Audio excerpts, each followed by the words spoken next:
Big boss Kannada season 12ರಲ್ಲಿ ಮೂವರು wild card ಮೂಲಕ entry ಕೊಟ್ಟಿದ್ದಾರೆ. ಇದರಲ್ಲಿ ರಘು ಅವರು ಹೆಚ್ಚು ಗಮನವನ್ನ ಸೆಳೀತಾ ಇದ್ದಾರೆ. ಅವರು ಜಿಮ್ ಕೋಚ್ ಆಗಿದ್ದು ಕಟ್ಟುಮಸ್ತಾದ ದೇಹ ಹೊಂದಿದ್ದಾರೆ. ಈಗ ರಘು ಅವರು ಬಿಗ್ ಬಾಸ್ ನಲ್ಲಿ ಮೊದಲ ದಿನವೇ ಜಗಳವನ್ನ ಆರಂಭಿಸಿದ್ದಾರೆ. ಈ ಜಗಳ ಯಾರ ಜೊತೆ ಅಂತ ನೋಡೋದಾದ್ರೆ ಬೇರೆ ಯಾರ ಜೊತೆನೂ ಅಲ್ಲ, ಕಳೆದ 2-3 ವಾರಗಳಿಂದ ತಾನೇ ರಾಜಮಾತೆ ಅನ್ನೋ ಒಂದು ರೀತಿಯಲ್ಲಿ ಮೆರೆದಾಡ್ತಿದ್ದಂತಹ ಅಶ್ವಿನಿ ಗೌಡ ವಿರುದ್ಧ ರಘು ಅವರು ಅಶ್ವಿನಿ ವಿರುದ್ಧ ಸಿಡಿದಿದ್ದು ಇದು ಸಾಕಷ್ಟು ಚರ್ಚೆಗೆ ಕಾರಣ ಆಗಿದೆ. ರಘು ಮತ್ತೆ ಅಶ್ವಿನಿ ಮಧ್ಯೆ ಮೊದಲ ದಿನವೇ ಫೈಟ್ ನಡೆದಿದೆ. ಕಾಂತಾರ ಚಾಪ್ಟರ್ 1 ಸಿನಿಮಾದಲ್ಲಿ ವಿಲನ್ ಪಾತ್ರದ ಮೂಲಕ ಗಮನ ಸೆಳೆದ ಈ ನಟ ರಘು ತಮ್ಮ ವಿಲನ್ ಪಾತ್ರಗಳಿಂದಲೇ ಗುರುತಿಸಿಕೊಂಡಿದ್ದಾರೆ. ಮ್ಯೂಟೆಂಟ್ ರಘು ಎಂದು ಕರೆಯಲ್ಪಡುವ ಇವರು ಇತ್ತೀಚೆಗಷ್ಟೇ ಸ್ಪಾಟ್ಲೈಟ್ ಕಿಚನ್ ರಿಯಾಲಿಟಿ ಶೋ ನಲ್ಲಿ ವಿನ್ನರ್ ಸಹ ಆಗಿದ್ರು. ಈ ಬೆನ್ನಲ್ಲೇ ಬಿಗ್ ಬಾಸ್ ಮನೆಗೆ ವೈಲ್ಡ್ ಕಾರ್ಡ್ ಸ್ಪರ್ಧಿಯಾಗಿ ಎಂಟ್ರಿ ಕೊಟ್ಟಿದ್ದಾರೆ. ಮೊದಲ ದಿನವೇ ಬಿಗ್ ಬಾಸ್ ಮನೆ ಮಂದಿಗೆ ತಮ್ಮ ವೈಲ್ಡ್ ನೇಚರ್ ಹೇಗಿರಲಿದೆ ಅನ್ನೋದನ್ನ ತೋರಿಸಿಕೊಟ್ಟಿದ್ದಾರೆ. ಈ ಮನೆಯ ಸ್ವರೂಪವನ್ನೇ ಬದಲಾಯಿಸುವಂತಹ ಮೊದಲ ಹೆಜ್ಜೆಯನ್ನ ಮ್ಯೂಟೆಂಟ್ ರಘು ಅವರು ಇಟ್ಟಿದ್ದಾರೆ. ಹೌದು, ಬಿಗ್ ಬಾಸ್ ಮನೆಗೆ ಎಂಟ್ರಿ ಕೊಟ್ಟ ಕೂಡಲೇ ಮ್ಯೂಟೆಂಟ್ ರಘು ಸ್ಪರ್ಧಿಗಳನ್ನ ಎಚ್ಚರಪಡಿಸಲು ವೇಕಪ್ ಟೈಮ್ ಅಂತ ಕೂಗಾಡಿದ್ದಾರೆ. ನೀವೇನು ರೆಸ್ಟ್ ಮಾಡೋದಕ್ಕೆ ರೆಸಾರ್ಟ್ ಗೆ ಬಂದಿಲ್ಲ, ನೀವು ಬಂದಿರೋದು ಬಿಗ್ ಬಾಸ್ ಗೆ,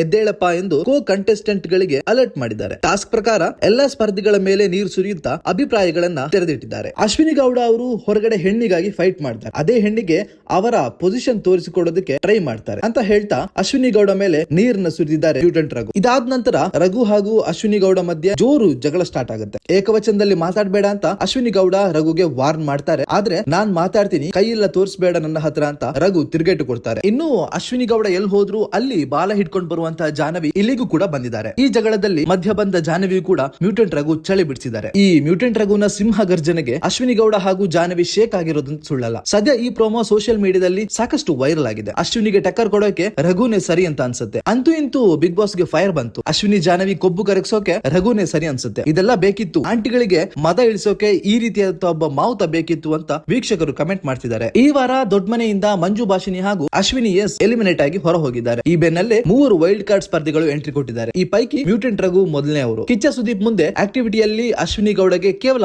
1 ಅಂಕ ನೀಡಿ ಇಲ್ಲಿ ಇರೋದು ಒಂದೇ ಬಾಸ್, ಅದು ಬಿಗ್ ಬಾಸ್ ಮಾತ್ರ ಅಂತ ಅವರಿಗೆ ತೋರಿಸ್ತೇನೆ ಅಂತ ಹೇಳಿದ್ದಾರೆ. ಈ ಮೂಲಕ ಹೊಸ ಎಂಟ್ರಿಗಳು ಆಟದ ದಿಕ್ಕನ್ನೇ ತೀವ್ರವಾಗಿ ಬದಲಾಯಿಸುತ್ತಾರೆ ಅನ್ನೋದು ಪ್ರೇಕ್ಷಕರ ಅಭಿಪ್ರಾಯ. ಒಟ್ಟಾರೆ ವೈಲ್ಡ್ ಆಗಿ ಎಂಟ್ರಿ ಕೊಟ್ಟು ಬಿಗ್ ಬಾಸ್ ಮನೆ ಮಂದಿಗೆ ಮೊದಲ ದಿನವೇ ರಘು ಶಾಕ್ ನೀಡಿದ್ದಾರೆ. ಕಳೆದ 1 ವಾರದಿಂದ ಬಿಗ್ ಬಾಸ್ ಮನೆಯಲ್ಲಿರುವ ಸದಸ್ಯರಲ್ಲೇ ಅತಿ ಸಣ್ಣವಳಾದ ರಕ್ಷಿತಾ ಶೆಟ್ಟಿಗೆ ಅಶ್ವಿನಿ ಗೌಡ ಹಾಗೂ ಜಾಹ್ನವಿ ಕೊಟ್ಟಿರುವಂತಹ ಮಾನಸಿಕ ಹಿಂಸೆ ಒಂದೆರಡಲ್ಲ. ರಕ್ಷಿತಾ ರಾತ್ರಿ ಬಾತ್ರೂಮ್ ನಲ್ಲಿ ಹಾಡು ಹಾಡ್ತಾ ಡ್ಯಾನ್ಸ್ ಮಾಡ್ತಾಳೆ ಅಂತೆಲ್ಲ ಹಬ್ಸಿದ್ದು ಒಂದ್ ಕಡೆ ಆದ್ರೆ, ನೀನು ಎಲ್ಲಿಂದ ಬಂದಿದೀಯಾ ಅಂತ ನಿನ್ನ ನೋಡಿದ್ರೆ ಗೊತ್ತಾಗುತ್ತೆ, ನಿನ್ನ ಸ್ಟ್ಯಾಂಡರ್ಡ್ ಏನು ಅಂತ ಗೊತ್ತು ಅಂತ ವೈಯಕ್ತಿಕವಾಗಿ ನಿಂದನೆ ಮಾಡ್ತಾ ಆ ಹುಡುಗಿಯನ್ನ ಕುಗ್ಸಿದ್ದು ಸ್ವಲ್ಪ ಅಲ್ಲ. ಇನ್ನು ಇದೇ ಮನೆಯಲ್ಲಿ ಎಷ್ಟು ನಾಲಾಯಕ್ ಜನ ಇದ್ದಾರೆ ಅಂದ್ರೆ, ಒಂದು ಸಣ್ಣ ಹುಡುಗಿಯ ಮೇಲೆ ಇಷ್ಟೊಂದು ತೇಜೋವಧಿ ಆಗ್ತಾ ಇದ್ರು ಗಿಲ್ಲಿಯನ್ನ ಹೊರತುಪಡಿಸಿ ಒಬ್ಬನೇ ಒಬ್ಬ ಕಂಟೆಸ್ಟೆಂಟ್ ಸಹ ರಕ್ಷಿತಾ ಪರವಾಗಿ ಬೇಕಾದ ಸಂದರ್ಭದಲ್ಲಿ ನಿಲ್ಲಲಿಲ್ಲ. ಇದರಲ್ಲಿ ತಿಳಿಯುತ್ತೆ ಈ ಬಾರಿಯ ಕಂಟೆಸ್ಟೆಂಟ್ ಗಳ ಕ್ವಾಲಿಟಿ ಏನು ಅಂತ. ರಕ್ಷಿತಾ ಶೆಟ್ಟಿ ವಿಚಾರದಲ್ಲಿ ಕಿಚ್ಚ ಸುದೀಪ್ ಮಾತನಾಡಿದ ರೀತಿ ಇಡೀ ಕರ್ನಾಟಕವೇ ಮೆಚ್ಚಿದೆ. ಅಶ್ವಿನಿ ಗೌಡ ಆಡಿದ ಮಾತುಗಳನ್ನ ಮತ್ತು ಅವರ ಸ್ಟೇಟ್ಮೆಂಟ್ ಗಳನ್ನ ನೀಟಾಗಿ ಹೇಳಿ ಅವರು ಮಾಡಿದ ತಪ್ಪಿನ ಅರಿವನ್ನ ಅವರಿಗೆ ತಿಳಿಸುವ ಪ್ರಯತ್ನವನ್ನ ಮಾಡಿದ್ರು. ಆದ್ರೆ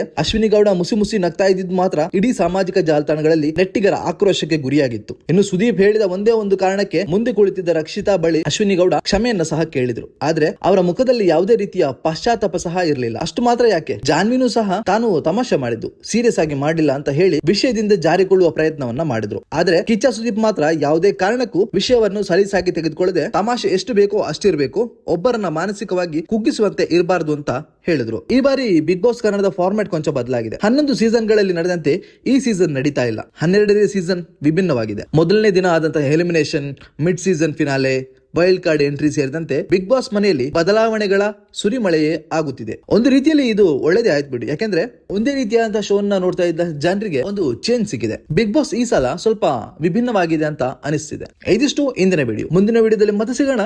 ನಮಸ್ಕಾರ.